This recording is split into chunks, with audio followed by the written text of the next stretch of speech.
beaten Nazi Germany or Tojo's Japan. I'm just trying to understand the mentality. There's a part of me that wants to laugh, another part of me, Colonel, really wants to cry. And then you've got Eric Holder. They continue to cling, steadfastly refuse. They cannot utter the words radical Islam. Eric Holder blames Fox. They have a 3-day summit on extremism on the internet, but they won't mention the term radical Islam even at the summit. That they won't focus on Islamic extremism, but yet the president mentions the Crusades. Yeah, well, let's look at what Eric Holder said. First of all, the Attorney General should worry a little bit less about Fox News and a little bit more about Islamist terror.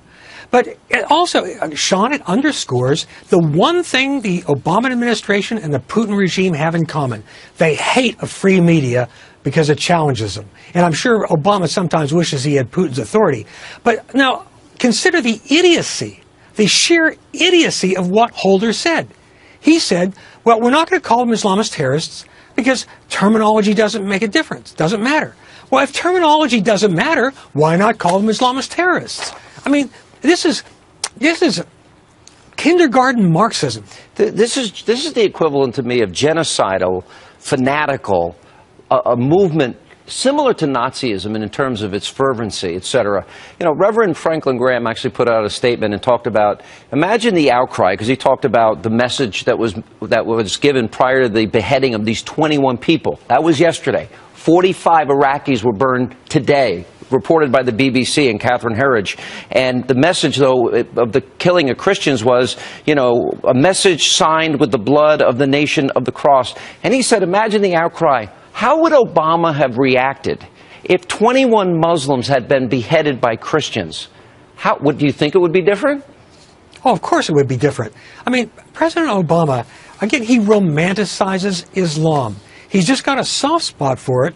And if you look at the pattern, it seems clear to me that he thinks the answer to the Middle East problems is to empower the Muslim Brotherhood. And I say that because look at the way he fully backed, beyond the bitter end, the Muslim Brotherhood regime in Egypt, even after the people rejected it.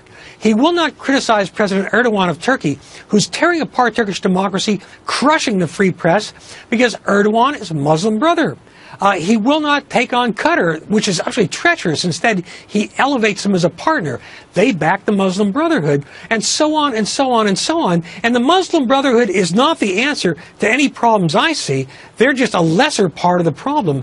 And so you've got a president who resists learning, resists evidence, has a romantic picture of Islam, and just sees Christians and Jews as it's almost somehow pathological. The enemy. I think there is a mental block, a pathological disconnect from reality here. Colonel, we got to run, though.